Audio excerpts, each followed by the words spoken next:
Hello viewers. So it is the second lecture about the geology of Pakistan.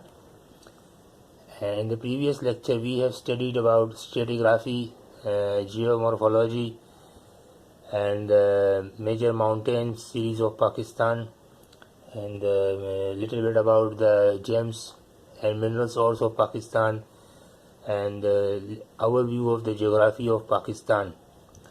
So now I will tell you about the basins in Pakistan.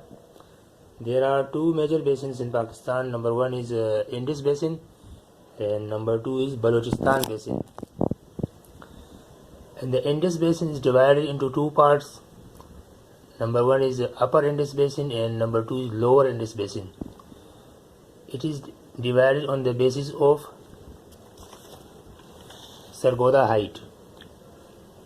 So above the Sargodha height there are Upper Indus Basin, and below the Sargodha height it is called Lower Indus Basin. And there are three basic interpretations about the Sargodha height. Number one, it is due to the tertiary under thrusting of the Indian plate beneath the Eurasian plate. And number two is that it is older basement feature. And number three is that it is an expression of the thrust. Remember that the Precambrian rocks mainly exposed in the northern and southern part of Pakistan, and these are composed of sedimentary, metasedimentary, metamorphic and igneous rocks. And there are in Pakistan axial belt. So the Hazara formation is called axial belt, and the another is Salkhala formation. There are also Kirana group.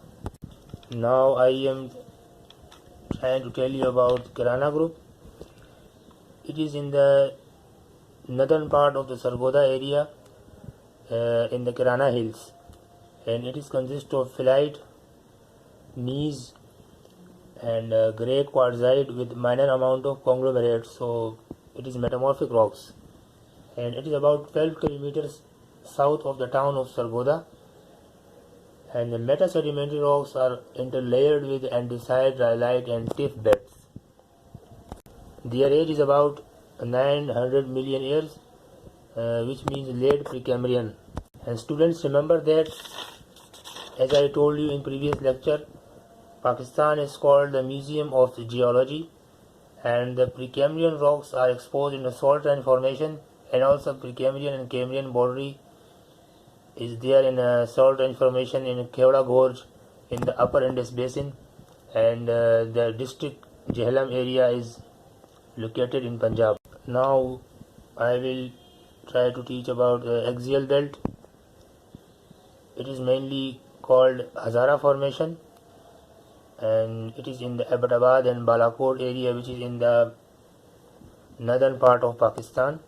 And there are mainly metamorphic rocks like slate, phyllite and minor amount of limestone and graphite. And the color of slate and phyllite is green to dark green and black. You can imagine like dark green or black.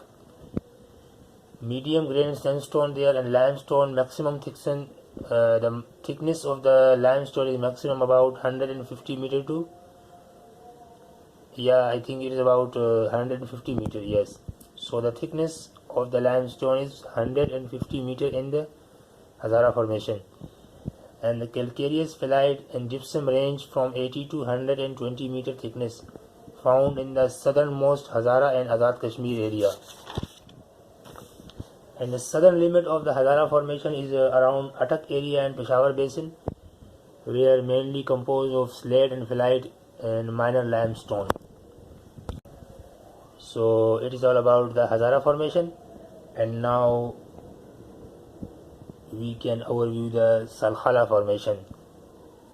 So there are white marble and phyllite, quartzite, carbonaceous material exposed in Kashmir, and slate with graphite bed interbedded with marble. And there are 1800 to 3000 meter thickness in Kashmir area, and still thicker in the Nanga Parbat area. In igneous rocks there are copper deposits gemstone and gold deposits. So as a geologist, you know that sedimentary rocks are more important than igneous and metamorphic rocks, because in all over the world, mostly the exploration and production of oil and gas from the sedimentary rocks.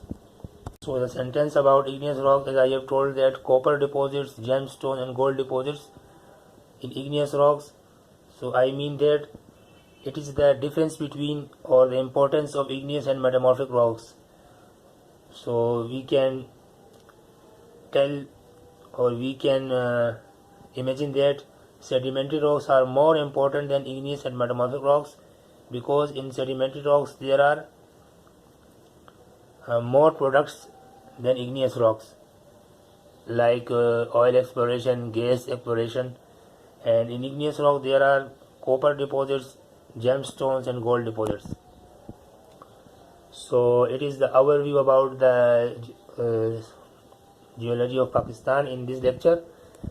And as I have told that Pakistan has a lot of natural resources like gas, petroleum, gemstones, water resources, and also there are desert.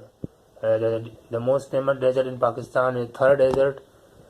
So in the northern part mostly there are mountain area, and as you come from north to south, so the height of the mountains decreases from north to south. And in Punjab and Sindh area there are mostly plain area, and there are the desert which is called Thar Desert. So students, it is all about geology of Pakistan in this lecture, and we have concluded the Hazara formation and Salkhala formation, and little bit about the overview of geography of Pakistan. So if you want to continue the valuable information, so please subscribe my channel, and you will get my every new video.